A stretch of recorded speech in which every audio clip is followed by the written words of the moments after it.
Militants from the armed group launched a surprise coordinated attack on Israel by land, sea and air on Saturday morning with hundreds killed. तो ये attack कैसे हुआ? और एक और बात, the attack is the largest and the deadliest in years and prompt an Israel declaration of war. तो इसके बारे में तमाम मालूमात आपको इस छोटी सी वीडियो में मिल जाएंगी, तो देखते रहिएगा वॉलनट ग्रूमिंग को। तो सबसे पहले क्या हुआ, तो ऑलमोस्ट सैटरडे वाले दिन सुबह 6:30 का टाइम था। The attack began with a barrage of rockets shortly after the first reports of rocket fire. तो होता कुछ यूँ है कि 6:30 पे इसराइल के डिफरेंट एरियाज़ पे रॉकेट्स फायर होते हैं, और उसके बाद जो मिलिटेंट्स थे जिन्होंने अटैक किया था, वो इस बात का भी दावा करते हैं कि हमने तकरीबन 5,000 के इर्द जो है रॉकेट्स फायर किए हैं, लेकिन ऐसी हकीकत बिल्कुल नहीं है। 5,000 बहुत ज़्यादा नंबर उन्होंने दावा तो किया, लेकिन तादाद वाकई में बहुत ज़्यादा थी। आपने न्यूज़ में देखी होगी, मैं यहाँ पे वीडियो प्ले नहीं कर सकता ड्यू टू कॉपीराइट पॉलिसी। अच्छा, रॉकेट्स फायर हो गए, उसके बाद क्या हुआ जी, fighters entered Israel near the Kerem Shalom crossing. तो फाइटर्स जो थे ना, अभी ये फाइटर्स जो थे ये लैंड के ज़रिए, ठीक है, यहाँ से बॉर्डर से इंटर हो गए जी इसराइल के एरिया में, और an important check point between Israel and Gaza, जो कि इम्पॉर्टेंट चेक पॉइंट 3। उसके बाद जी, and its fighters breaching the border fence and attacking the military base there. और इन्होंने क्या किया कि वहाँ पे जो बॉर्डर की जो फेंसिंग लगी हुई थी, जो वॉल लगी हुई थी, वो भी उखाड़ दी, और उसके साथ साथ जो है वहाँ पे जो करीब तरीन मिलिट्री के उनके अड्डे थे उन पे भी कब्ज़ा कर लिया।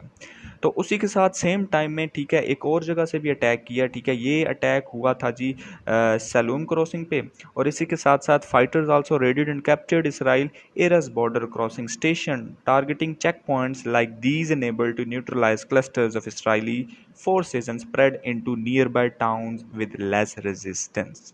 और इसी के साथ साथ तकरीबन इस पॉइंट पे एयर्स बॉर्डर पे भी सेम इसी तरह का अटैक हुआ, और इन दोनों जगह से जो इन्फिल्ट्रेशन हुई, दोनों तरफ से जो है जी ये लोग जो है एंटर हो गए यहाँ पे, और इन्होंने जो इसराइल की मिलिट्री अड्डे थे वहाँ पे कब्जा कर लिया, और इसी के साथ साथ जो करीब तरीन टाउन्स थे वहाँ पर भी फ़लस्तीनी फोर्सेज जो है वो एंटर हो गए। तो ये कोई 6:30 से 7:30 के दरमियान में ये तमाम बातें हुई, ठीक है। रॉकेट अटैक हुए, उसके बाद ये दो जगह से इन्फिल्ट्रेशन हुई, और उसी के साथ साथ 7:30 पे, सुबह के 7:30 पे Israel begin seeing group of Palestinian militant arriving in town and cities, ठीक है। तो 7:30 पे क्या फुटेजेस आ रही होती हैं न्यूज़ पे कि वहाँ पे फ़लस्तीन की फोर्सेस ओपनली घूम रही होती हैं और फाइट हो रही होती है वहाँ पे फ़लस्तीनियन फोर्सेस की इसराइली फोर्सेस से, ठीक है। Sneak in the incursion fanned out into 9 towns near the border with Gaza in the city of Palestinian, ठीक है। तो 9 टाउन्स में जो है जी ये इंटर हो चुके थे। आगे क्या होता है जी, militant clash in the streets with Israel police and military, ठीक है। तो वहाँ पे जो है डेफिनेटली फिर इसराइली पुलिस और मिलिट्री अवेलेबल थी, और वहाँ पे जो है इनके भी क्लैशेस चलना शुरू हो गए।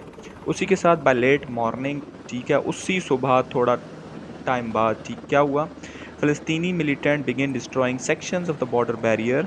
Palestinian militants began taking hostages in town near the border with Gaza. Many hostages were taken back to Gaza and driven through the streets। क्या होता है जी, जो बाकी की बॉर्डर फेंसिंग थी वो भी जो फ़लस्तीनियन फोर्सेस हैं वो वहाँ पे गाज़ा के जो इसराइल की बॉर्डर फेंसिंग थी वो भी उखाड़ना शुरू कर देते हैं, और बॉर्डर के इर्द गिर्द के इलाकों से जितने भी हॉस्टेजेस पकड़े गए थे, जितने भी इसराइली शहरी पकड़े गए या उनके फ़ौजी पकड़े गए, उन तमाम को गाज़ा की गलियों में लेके जाया जाता दिखाई देता है, ठीक है। न्यूज़ में आपको फुटेजेस मिल जाएंगी, मैं फिर बताता हूँ, यहाँ पे मैं फुटेज यूज़ नहीं कर सकता, ठीक है। तो ये अटैक था सिर्फ सुबह का। अब उसी दिन आफ्टरनून में क्या हुआ, at least 200 Israelites were killed and more than 1000 injured, mainly civilian, और इसमें ज़्यादातर तादाद जो थी वो सिविलियंस की थी। Israeli jet launch retaliatory strikes in Gaza killing and injuring similar numbers of Palestinian, और दिन के टाइम इसराइली फोर्सेस ने भी स्ट्राइक्स बैक करना शुरू कर दी, और तकरीबन सेम नंबर के फ़लस्तीनियन लोगों को भी नुकसान पहुंचा। Said their attack were only the beginning of a long war, और वो कहते हैं इसराइली फोर्स के ये हमारा अटैक जो है बिगनिंग है लॉन्ग वार की। तो आगे जानते हैं क्या होगा, ठीक है, सिचुएशन कैसी होगी, वो आगे के हालात पता करेंगे। और इसी के साथ साथ अभी बाकी कंट्रीज़ क्या कर रही हैं, ठीक है। अमेरिका में जो बाइडन जो है वो, और बाकी कंट्रीज़ के साथ सऊदी अरेबिया, चाइना, जितने भी मेन कंट्रीज़ है, वो तमाम कंट्रीज़ जो ये वायलेशन हुई है, इस वायलेशन को सुलझाने की कोशिश कर रही हैं। तमाम कंट्रीज़ ने इमीडिएटली आपस में मीटिंग रखी और ये जो है डिस्कस किए गए टॉपिक, और उनकी पूरी कोशिश है कि ये जितनी भी चीज़ें हो रही हैं ये तमाम न्यूट्रल की जाएँ, तमाम चीज़ें वापस बैक में की जाएँ और अपने जो है हालात को वापस से नॉर्मल में किया जाए। तो जुड़े रहिएगा वॉलनट ग्रूमिंग के साथ। इंशाल्लाह आज से मैं भी अपडेट आपको करंट अफेयर्स की देना शुरू कर दूंगा। और पीएमए 153 की तैयारी के लिए प्लेलिस्ट ऑलरेडी बनी हुई है, वो आप ज़रूर ज्वाइन कर लें अगर वो आप उस कोर्स के लिए अप्लाई करना चाहते हैं। तो मिलते हैं अगली वीडियो में। अल्लाह हाफ़िज़।